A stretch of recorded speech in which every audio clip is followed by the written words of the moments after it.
Welcome to the Social Community Show, where it's our goal to help you learn, grow, and transform into the person you want to come. Today, I'd like to talk about a concept, Memento Mori. If you're not familiar with this, it translates to remember, you must die, remember, you will die, things along those lines. Ryan Holiday says you could leave life right now. Let's talk about death. I think it's a concept that, fortunately, if you're in first world, more advanced country, it's something we don't see anymore. We don't encounter anymore. Death here in America, especially. I'm sure other Western type countries are the same. When you're getting ready to die, you go off to hospice. It's uncommon, I would say, for people and children to see death, other than maybe like the internet and stuff like that or whatever. It's a detached part of our life. And I feel like as society evolves, these are things that evolve out of society. Death, goes to the wayside per se, out of sight, out of mind, versus back in the day, and even to this day in some other places in the world, death is a common thing. Death is seen all the time. Some other cultures celebrate death. Some, other cultures, you walk by dead bodies every day on the streets on your way to school and to work and to these different places. And I think, in one aspect, that's a nice thing. But another aspect, I think what it does is it removes death from our life. And then therefore it removes death from our thoughts. It removes death from, our mind and our vision. And it can create, I think, this allure, this sense of we're not going to die, maybe, or death isn't a big thing, or that's a long way out. And the Memento Mori concept is something I came across some years ago when I got interested in Stoic philosophy. And at first, it's like, I think the normal Western response is like, listen, we don't do that stuff. Like, you go off to hospice, you go off to a funeral parlor, you go off to these places. That happens over there. It's not something we talk about here. It's not something we do. I don't remember ever talking about death growing up. I don't know very many people that have died. I've been to, I think, 2 funerals. So that's something that's definitely devoid from my life. And I'm sure it, and I know it's a common theme. So I want to talk about it because I think it's something that's important to contemplate. And you may be thinking, oh, it's morbid to contemplate death. And it can be, if that's the way you frame it. Like everything in life is about how you frame things. Is it good or bad? It depends, or you can just say, hey, everything's good. And you can find out how, a way to make that happen. But, when you contemplate this stuff and when you look at these things, then you can understand, like, what, and especially when you're young, it doesn't, it's like, listen, I'm gonna live forever. I'm not gonna die. You probably haven't known very many people to die.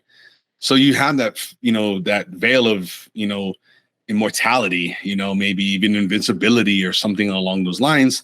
So, when I came across this, it was hard. It was very hard at first. And I'll go into a passage later that really was kind of my first dive into this, my first exploration into this.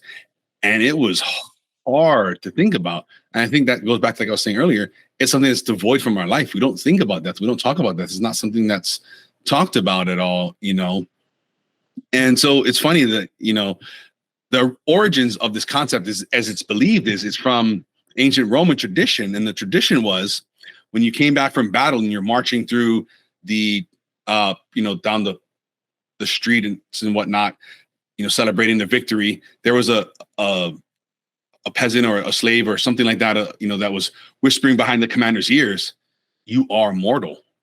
Like reminding him, like, listen, dude, I know you just won. I know you think you're high on your horse, literally and figuratively right now, but you too can die. And that was a way that they kind of grounded themselves and said, listen, yes, I may be victorious right now. I may be the great general, the great leader, or the great whatever right now, but I too shall die. And, when you look at a graveyard, you don't know who was the rich guy, the king, maybe gravestones. But if you looked at the bodies, you don't know who each of these people are. Everybody dies and we will all return to the same place as the next person. So that's an interesting way that this came about, you know. I encourage you, if you're interested, to read that. But I would like to jump into some passages from some books that I've read that really kind of talk about this concept. First, what I'm going to jump into here is the Daily Laws by Robert Greenfield. It's a great daily book. It's got, you know, every day of the year it goes through a different concept. Every month has got a different theme. And December's theme is, you know, contemplating death and these different things. So I'd like to read a little bit of this. Please forgive me. I'm working on my reading out loud skills. So here we go. You determine the quality of your mind by the nature of your daily thoughts. If they circle around the same obsessions and dramas, you create an arid and momentous mental landscape that secretly makes us miserable. Instead, you must seek to read your mind outward to unleash your imagination, intensify your experience of life. He goes on to talk about here in this passage here. I'll read here. Death is our greatest fear, but this fear has effects we are not even aware of. It affects our mind, our mental life in general. It secretly instills a fear of life. Much of the latent chronic anxiety that plagues most of us is rooted in the inability to confront our own mortality. We live in a culture that takes death denial to the extreme, banishing the presence of death as much as possible. If you go back hundreds of years, you could not have failed to see people dead in front of you, to see people die in front of you. You might see it on the streets or in your home, but most people had to kill their own food. You saw animals being slaughtered in front of your eyes. Death had a persistence. It was constantly there. And so people were thinking about it all the time. And they had a religion to help soothe the idea of our mortality. We now live in a world where there's the complete opposite. We have to repress the very thought of it. We can't see it anywhere. It's put into, excuse me, hospitals where it's sanitized, where it's behind closed doors. Nobody even talks about it. Nobody tells you this is probably the most important life skill that you could have, to know how to deal with the fear of your mortality. Nobody teaches that. Your parents don't talk about it. Your girlfriend or boyfriend, they don't talk about it. Nobody. It's a dirty little secret, but it's a reality we have. We're all going to die. And it continues to go on from there. But it's an interesting concept. When I learned it, I taught my son, you know, he was a little boy. And the interesting takeaway he kind of got from it was, every time I leave, he doesn't want to not make sure I get a hug, because he's like, you know, this might be the last time, and I would feel guilty if you left the house and I didn't get a hug and stuff from you. And so, you know, I think it's okay to teach children when they're young these concepts, because they can internalize them and they can make them their own, make them a practice, and help them appreciate things like that, where you don't know. Like, I mean, how many times do parents not come home? How many times does mom and dad not come home? It happens. And I think thinking about this and talking with your children, especially, you can be prepared for these things. And then, you know, it's like that old adage, you know, you don't rise to your expectations, you default to your level of training. So if you've never talked about death, you've never had the opportunity to do anything about death, you've never had the conversation, you've never had the thought when it comes about, you know, especially as a child, what are you going to do? You don't know what to do because you've never talked about it. You've never contemplated mom and dad are going to die, or, you know, or whatnot, or grandma and grandpa, whoever it is, you know. So this is one of those opportunities where you need to train this stuff. Like everything in life, you've got to go through these scenarios. You got to talk about it. You got to think about it. You can't sweep it under the rug. You can't hide it because you're not training. So therefore, when it happens, you're not prepared. And when you're not prepared, you don't have anything to fall back on. You don't maybe necessarily have a protocol. You don't have memories to fall back on. You don't have any of these things. So this is why we need to constantly train all these different things. We need to think about these things, even if they're difficult, even if they're hard, and especially if we don't want to do it. Those are the ones, to me, where it's like, I don't want to do this. Well, therefore, that says to me, That's because it's something that's uncomfortable. It's something I don't like, something maybe I disagree with. So I should go deeper on this. I should look into this and figure out where this is coming from and why I'm feeling this. There's another interesting concept around this. It's called alive time and dead time. And I'll read a little bit about this too, also from the Daily Law. This is for December 6th. The time that you are alive is the only real possession you have. Everything else that you have can be taken away from you, your family, your house, your cars, your job. The time that you're alive is the only thing you truly possess. And you can give it away. You can give it away by working for other people.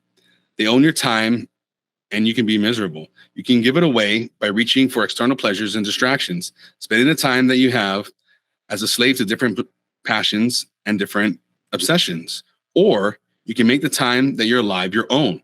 You can actually come and possess it and take ownership of this time and make each moment count. And when you do that, that means that that time is yours. It's alive within you. It's green. It's growing. You own it and you're making it happen. Another way of looking at it, the way I've always thought of it, is making things your own. Everything that you do in life is a process of making your own. Your time, your ideas, your mental life, and on and on and on. And then the Daily Law, never waste time. Make today your own, whether you're stuck in traffic, stuck in bed, or working long hours. Let's think about that for a bit here, right? How much time do we spend dead time, right? Scrolling on the apps, mindlessly watching television, being with people, going to events and things that you don't want to be at, standing in line at the grocery store, riding in your car, getting mad at traffic when you could be doing other things that time. You're in your car, you're going to do traffic every day. Every day you wake up, this is going to happen. It's a common thing. Or maybe where you live, it's not a common thing. When it does happen, it's unexpected. That's okay. Good.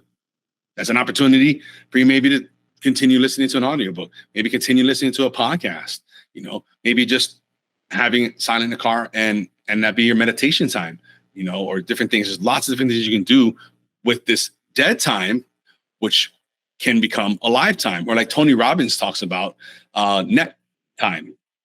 It's like no extra time. So when you're doing something already, like doing the dishes or doing a chore, you can be doing an additional thing there, which then just goes back to the same concept of a lifetime, right? So you take these tasks or these things that you choose, right? You want this to be a thing that's dead and it's just a waste of time, which is a horrible saying, a horrible thing. Think about that, the belief in your head. I'm just wasting time. Well, on your deathbed, you're gonna be like, fuck. Like, imagine if we could count that back. Like, they'll jump on an app and be like, hey, you wasted 17 hours this week. Whoa, shit. Like, you would be like, hey, wait a minute. No, I'm not having that. But that's a common thing. It's like, sometimes I feel like it's a badge of honor. I'm just wasting time. Like, like, that's the only thing that's finite in this world is time, right? So that's something to think about, right? What are you doing? What are you taking this moment? Are you standing in the line in the grocery store? Are you pulling your phone, scrolling through apps? Maybe just stand there and take this as a meditative opportunity. Take this opportunity to look around other people, make some connections, smile at some children, different things. It's up to you how you want to use that time. And that's what that concept talks about. It's a great book. It's got a lot of stuff. December kind of goes through all that death stuff. That's what I have from there for now. But there's some great thoughts around this that I'd like to kind of explore a little bit. Probably one of my favorites is Marcus Aurelius. He was the Roman emperor. If you're not familiar with who he was considered the last great emperor of Rome. And he kept a journal, a diary is just for himself. He wrote down, and it's kind of funny and interesting to see that at the time, the most powerful man in the world, he could have had and done anything he wanted, gone wherever he wanted and everything. He's all powerful, almighty, wealthy. And yet he kept this journal. And if you read it, he would tell these things to himself. It was never meant to be published. It was found and later published many, I think, thousands of years later. But he would tell himself these simple things. And the thing he talked about on this subject of Memento Mori is you could leave life right now. Let that determine what you do, say, and think. And this is what he was telling himself. This is what he was reminding himself as the most powerful person in the world. Listen, homie, like, I can die. And he's writing this down to himself, like reminding himself, like the slave in the back, telling the commander, like, listen, dude, just because you're high and mighty right now, you could die. Same thing, right? These guys are telling themselves the same thing. These guys hire somebody to tell them as you're being cheered on for your victory. Listen, man, you could be dead next. Marcus Aurelius, the most powerful person in the world, is telling himself, I can die right now. And that this has got to dictate how I act, how I carry myself, how I lead, how I present myself to my kingdom. It's a very powerful book. So much great things in there. And they're just thoughts to himself and the things he says to himself. What is life made for? Not to lay under the blanket and stay warm. I gotta get up and work. Like, he says all these great things like this. If you're on the video posted behind me, it says, waste no time arguing what a good man should be one. This is what he wrote to himself. So this is a great book or whatever. And then Epictetus, probably my favorite Stoic. I think his name literally translates to slave or something along those lines. And I guess his real name is unknown, but he was known as Epictetus. He was one of the rare slaves that was freed. And because of his enchainment when he was enslaved, he had a bum leg. But he didn't ever complain about it. He wound up going on and teaching. This is where his things live on. It's notes his students took. So this is one that he urged his students, and this is what he says to his students: keep death and exile before your eyes each day, along with everything that seems terrible. By doing so, you'll never have a base through, nor will you have excess desire. This is what I'm talking about. This is what you guys talked about, right? Keep death and exile before your eyes each day. I mean, just let's think through this. Let's think about this for a little bit, along with everything else that seems terrible, and then by putting that in perspective, all this other stuff is meaningless. All this chatter on the internet, all this crap that the news hypes you up about and social media hypes you about, it's bullshit distractions. If you kept death before your eyes each day, knowing I'm going to die, another tick off my count. You should go look at those life counters. So you can go and set you up from, the average life expectancy or whatever you want to put, 80 years old and however many days you are. And you see this calendar, you look at that in a visual perspective. I'll link to something so you guys can see what this is like. But it's amazing. You look at that and go, whoa, like, I only got like 17 more summers left before I'm dead. You start thinking about it that way. You're like, whoa, wait a minute. Like, that's not a lot, So when you kind of start thinking about these, all these other things are trivial, and a lot of this stuff that we're hyped out about nowadays and the things that it's all distractions. But if you were to keep death and exile before your eyes each day, you would see that these distractions are pointless and meaningless, and they're part of your dead time. You need to reclaim that to your alive time. What are you trying to accomplish? What are you trying to do? What are your priorities? Not the priorities set for you by mom, dad, society, your teachers, whoever. What have you sat down and contemplated your priorities? What are the things you want to accomplish before death? You can even call it your legacy. I'm not fond of that word, but we can go with that. What kind of legacy do you want to leave? This doesn't have to be my name on a museum. It can be as simple as, and it probably should be as simple as, how do I want my children to act? How do I want the people around me to act? Like, I like talking about our pockets of greatness. What that is your sphere of influence, your neighborhood, your community. That's your pocket. Can you create greatness in that pocket, right? So that should be what you consider about your legacy. The things you directly impact, is your pocket of greatness. Are you setting the right example? Are you doing the right things? Are you being truthful? Are you being honest? So that's all this other stuff, right? Let's think about that. Let's take a moment to reclaim ourselves and reclaim our stuff. A lot of us don't, and I know I did this early on in life. I never spent the time to sit down and think about it. We've kind of fall prey or victim, if you want to call it. I don't like the word victim either, but we fall prey to these kind of things. And we think maybe that's what life is until we get a little older. We take the time to contemplate or hard shit happens in life is usually when a lot of these things, kind of come to fruition. You start to think about these things when you do have a death of something, or you do have a near-death experience. I was just the other day, I was going on a walk, and I almost got banged by 3 cars in a row because people are turning and they're not paying attention. And that's an opportunity for me to think like, man, dude, I could get seriously injured or death from a simple act of crossing the road, and that's an opportunity instead of, getting upset or, whatnot when the situation comes up. It's an opportunity to say, man, I got to remember that I could die today and this could be my last thing. Am I worried about the right things? Am I doing the right things? Am I pursuing my goals, my dreams, my passions, whatever? Am I being a good kind of person, right? So let's think about these things. That's the whole point of this episode. I'm not here to prescribe anything. I want you guys to just think, take something away from here, I hope, and go think about it. Give yourself an opportunity, maybe dig through some of these resources, find some stuff that resonates with you. Another great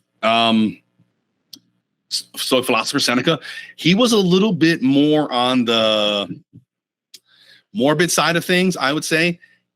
If you, he tends to resonate with people that suffer from depression and those types of things. He seems to resonate with those types of people better. And I think it's probably because he wrote about a little bit more morbid things, you could say. You could also possibly argue he was a little bit more of a realist. He kind of, saw things maybe in that kind of light and perspective. But he writes in the Moral Letters to Lucilius, let us prepare our minds as if we'd come to the very end of life. Let us postpone nothing. Let us balance life's books each day. The one who puts the finishing touches on their life each day is never short of time. Woo, right? So life isn't short. Instead, we waste time. That's what makes life short, right? This is also a Stoic concept. That's it right there, right? Let us prepare our minds as if we come to the very end of our life. What is the things that are like the number one things that people say on their deathbed? Not I didn't do enough overtime. Not I didn't fucking argue so much on the internet. Like, no, I didn't do what I should have been doing. I didn't spend time with family. I didn't do the things I knew I should have done. I was captivated and I was lost in dead time, right? These are the things, if you look at people that are interviewed on the deathbed, these are the types of things that they say, right? So but if we contemplate this now and we prepare our minds as if we've come to the end of life, that's it. You don't wake up tomorrow morning. Let us postpone nothing, right? Let us balance life's books each day. You got to think about this. Man, I'm telling you, when you first come across this, it's hard. But the funny thing is when you kind of start doing it for a little bit and you get over that fear and that anxiety and that weird kind of feeling in your gut, it's kind of freeing. And it becomes easier to think about these different things and to talk about them and have a free-flowing conversation like I'm kind of having now on this subject. It doesn't bother me anymore. And it was something I never wanted to think about. I never wanted to discuss my possible death, or especially when I was in the military, you had to kind of go through these things. Like, who do you want your stuff to go to? What do you want to do with this thing? And I'm like, I don't want to think about this. This is bullshit. Like, But when you're able to go through these things, you can start doing this stuff.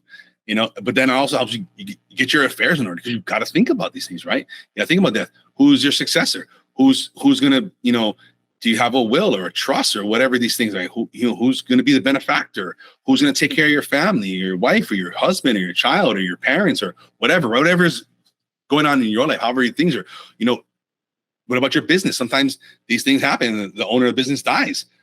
Excuse me, and then all of a sudden, there's nobody that can sign checks. There's nobody that can do these things. Nobody has any powers or anything. And maybe this 100-person, multi-million-dollar a year company goes out of business because we never thought I was going to die. I never thought about it. Oh, I'm young, especially nowadays. If you look at the new kind of statistics here, and we're in the beginning of 2024, excess death is up in most Western countries. A lot of younger people are dying of different things, whether it's heart conditions, being fat, being out of shape, being stressed out, being malnourished. So when you're in your 30s, maybe the things we didn't think about before, we didn't think we had to, well, we got to now, especially if these things are going on and you're a part of that cohort of people that these are things are happening to. We got to think about these things. And it's like I was saying earlier, Seneca saying here, it is not that we have a short time to live, but that we waste much of it. I'm guilty of this shit too. I mean, though, but it's interesting when you're scrolling on the gram or TikTok or whatever you're doing, and then you're like, when you've thought about these things, you catch yourself. You're like, what the fuck am I doing right now? Like, why am I even on here? Like, I jumped on to check my messages, and next thing you know, I'm like 17 fucking reels deep on some whatever nonsense that I thought was entertaining, like 3 videos before, and then I'm looking for that again, right? Because that's the way it works. And then you're like, shut it down, you know? So this is the point of the episode, like I said a couple of times here, is to think about these things, contemplate these things. And I think when you do that, you will find a lifetime, right? And you'll identify dead time. A lot of us don't identify dead time. And it's definitely probably a novel concept to most of us. So when you think about this stuff, you know, look, especially I think a good place to see this is like in a grocery store or something like that, or when you're standing in a line. And, or like even I think that boggles my mind is at like practice, your kids' sports practice or something like that, or a play event or something along those lines. Every single parent pretty much without fail is staring at their phone. Yet the most important person to them, the thing that they are responsible for, is over there at their game or practice, and you're not even looking because you're so involved in this dead time activity when you could be present in this moment and enjoying the show. And your kid comes over, did you see that play? Did you see that thing? You're like, oh yeah. No, you fucking didn't. You didn't even look. And I bet you didn't know you're fucking lying. And they internalize that and say, motherfucker don't even care what I'm doing, what I'm up to. You know, your kids come home for school and it's like, oh, whatever. Like, man, take a minute. Like, stop what you're doing. And it's like, because you could jump in the car, I think you just headed over to the store real quick, and then boom, you're done. What does your kid remember? I don't know. My fucking mom was always fucking on her phone. I don't even know. You know, is that the legacy you want? I don't think you do. And if you do, hey, as long as you've consciously made that choice, that's up to you. I'm not here to tell you what to do. And I like to talk about like an adjacent philosophy or an adjacent thing along this Memento Mori is another Stoic concept. It's Amor, Fati, is the love of fate. I think these 2 things work hand in hand. So I want to kind of introduce this concept to you folks. I'll leave a link in the show notes if you're interested in digging down more into it. It's here it goes here. Stoics encourage acceptance and then love of one's fate, regardless of whether it appears favorable or unfavorable. This concept underscores the idea that challenges and setbacks are opportunities for personal growth. If you're familiar with Jocko, he's got a saying, good. Shit went to hell, good. Shit went well, good. You know, there's an interesting fable story. I've heard a few different versions of it. You know, I'll give a quick rundown. The farmer's son breaks his leg, and everybody's, that sucks. And the farmer's like, I don't know, we'll see. And then, you know, then the horse escapes, and then because the kid broke his leg, couldn't get the horse, something like that. And then the horse, something happens to the horse, and like, good thing your kid broke his leg, because then like he would have died in the horse. Like, I don't know, we'll see. And then the army comes to the town, says all able-bodied males go to war. Oh, you're so lucky your son broke his leg, you can't go to war. He's like, I don't know, we'll see. You know, like, and so you don't know, right, what's going to be good or bad. You don't know. It's whatever, everything in life, whether your feelings are hurt, whether a thing happens, it all comes down to you.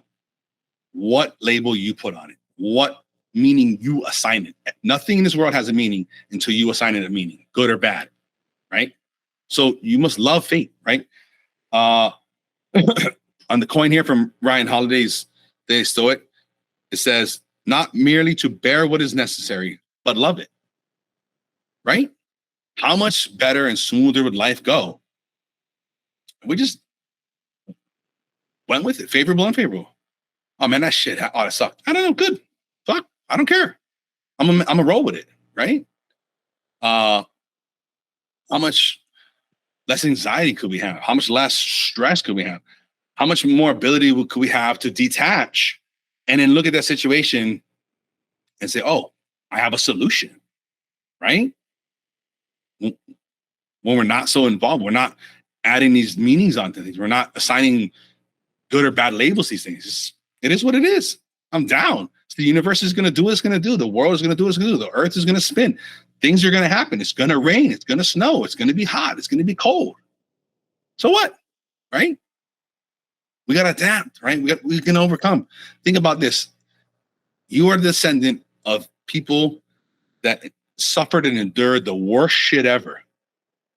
All the way back from they lived in caves under the trees, on their own food, been through wars and depressions, and now you, right? So you know, deep down inside, you can do it because your ancestors, the blood and flesh and atoms and molecules made you live through it. You can too. It's simple. It's not necessarily easy, but go back to what I said earlier. We train, right? Default to training. Don't rise to a level of expectations. We default to the level of training. So if we're training, if we're literally training, moving heavy shit, walking around, doing this stuff, right? We build resistance. We are contemplating these things. We're contemplating Amor Fati. We're contemplating Memento Mori. We're contemplating these different things, right? We are getting reps. We're training. So when these things happen, when something favorable or unfavorable appears, I am prepared. I don't necessarily know the answer to the situation, but I have a framework. I practiced. I did these things, right? This is the stuff I want to talk about today. These are the ideas I want to jump up in your head. Now I would like to jump into the passage from the Daily Stoic, book here from Ryan Holiday. It's similar to the Daily Law. Actually, I think same concept. I think Ryan Holiday inspired Robert Greene to do the Daily Laws. This is the first type of daily book that I was introduced to. And this is for Thanksgiving. Well, on the year I did it, November 24th, in this book here. In this section, it's about Amor Fati. And then let's get to the book here. Train to let go of what's not yours.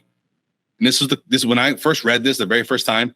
This is the kind of the concept that got me into this kind of realm of thinking. And this was the one that hit me real hard. Okay. So I want to bring this up and introduce this to you guys as well, for those of you who are unfamiliar with it. Whenever you experience the pangs of losing something, don't treat it like a part of yourself, but as a breakable glass. So when it falls, you remember that and won't be troubled. So too, whenever you kiss your children, sibling, or friend, don't layer on top the experience all the things you might wish, but hold them back and stop them. Just as those who ride behind triumphant generals, remind them they are mortal. In the same way, remind yourself that your precious one isn't of your possession, but something given for now, not forever. Epictetus. That's a tough one, right? And it goes on to say here, I'm going to skip down here a little bit. That was just a quote. This is Ryan's commentary here. When there's something we prize or someone that we love, we can whisper to ourselves that it is fragile, mortal, and not truly ours. It continues down here. They just mean the loss will be all the more jarring when it occurs. Loss is one of our deepest fears. And I mean, not just like, think of like, imagine whenever you kiss your child, sibling, or friend, don't layer on top the experience all the things that you wish, but hold them back and let them know they're mortal, right? I mean, that was tough for me when I first read that. I'm like, imagine like kissing your child or your spouse or significant other or whatever good night and be like, you're mortal. Like, ooh, man, that was hard. That was like deep, you know, when I first read that. And that's my first instinct was like, man, fuck this bullshit. And then it's like, oh man, something you don't like. Okay, why don't you like it? Because it's hard. And I don't want to think about my child dying, especially when I'm alive, right? And that's why I said earlier, you know, when you encounter something like that, You don't lash back and lash out and cancel this motherfucker. And no, you're like, whoa, why am I upset about this? Because it hits home, and it's tough, and it's hard, and I don't want to think about my child dying. And sometimes when I'm watching a movie or something like that, a show or whatever, and something happens to a kid, my son's age or something like that, it's like, damn, like, hey, yo, let me get a hug, like, shit. It's a nice reminder, like, and hope it's not, but this could be the last time this happens, and it's something good to think about. No matter, if you feel it's kind of, dark and whatever, that's good. Examine that, and then here in back to the daily law in the Amor Fati here again, along the same concept. I'd like to round this out here. This is a quote from Friedrich Nietzsche. My formula for greatness in a human being is Amor Fati, that one wants nothing to be other than it is, not in the future, not in the past, and not in all eternity, not merely to endure that which of is necessary, but to love it. I mean, come on. How much pain and suffering can we eliminate or diminish or decrease? We did that, right? Do those things that happen to you suck? Sure, that's the label and the belief you have centered around it. It's up to you to define and to forgive and to let go and to work through. But if you can embrace some of these concepts, I think you can be further down or onto the path of healing and moving on and moving forward, and not carrying that trauma onto the next generation or onto strangers or onto the different people. So I've got a fun little list here. I'd encourage everybody to jump into the show notes and look at these things and journal on them, or at least just think about them. It's related things to this Memento Mori concept. So impermanence, prioritization of values, carpe diem, seize the day, legacy and impact, humility, gratitude, spiritual reflection, preparation for death, mindful living, and then integration into daily life. There's a small little snippets about these different things. I would encourage you folks to jump into the show notes and take a look at that. I want you guys to think about this. I want you to journal about it. I want you to spend some time, jump outside, go on a walk, and think about this, right? Like, get outside, walk around. Damn, what would happen if I died? Oh shit, I don't got life insurance, something you need, right? I don't got nothing set up. Man, I didn't tell my wife or my spouse or my husband or whatever, or my mom or my dad, I love them enough. Damn, go look at these things, contemplate these things, right? I'll drop some links to these concepts and these different things for you guys to explore more, learn more, go more in depth on this. Some books on this topic, subject you'd like to get into. All Stoic themes. This is a lot of where all this stuff comes from. Is from the Stoics. If you're not familiar with them, I would encourage you to get familiar with some of them. Find one of your favorites. I'm a big fan of Epictetus, and I really like Marcus Aurelius as well, and I like Musonius Rufus. Those are my favorites. I like those guys. Seneca is also very popular. I can't think of anybody else off the top of my head, but I'll drop some show notes to the Daily Stoic. It's a daily book. I think it's great. Go through these different concepts, daily laws as well. December tackles all of this. If you don't want to get the books, head over to the library or bookstore, sit down for a little bit, thumb through this, check it out. Meditations by Marcus Aurelius, Discourses and Selected Writings from Epictetus, and Letters from a Stoic by Seneca. I'll link all this for you guys to dive deeper into this subject matter. And then this week's challenge, Epictetus would ask his students, do you then ponder how the supreme of human evils, the surest mark of the base and cowardly, is not death, but the fear of death? And then beg them to discipline yourself against such fear. Direct all your thinking, exercises, and reading this way, and you will know the only path to human freedom. Ask yourself that question. Answer yourself that question. And the final thought to end this episode here, I'd like you guys to take a moment each day when things happen, when saying goodbye or goodnight, that this may be the last time one of you could die. Leave nothing unsaid. Remember Marcus Aurelius' words. You could leave life right now. Let that determine what you do and say and think. And with that, good night. If you found any value in this episode, share it with at least 2 other people. Connect with us on all the fun places, Facebook, Instagram, Twitter, YouTube, your favorite podcast player. For past episodes and links to everything we discussed here today, head over to the socialchameleon.show. Until next time, remember Memento Mori and keep learning, growing, and transforming into the person you want to become.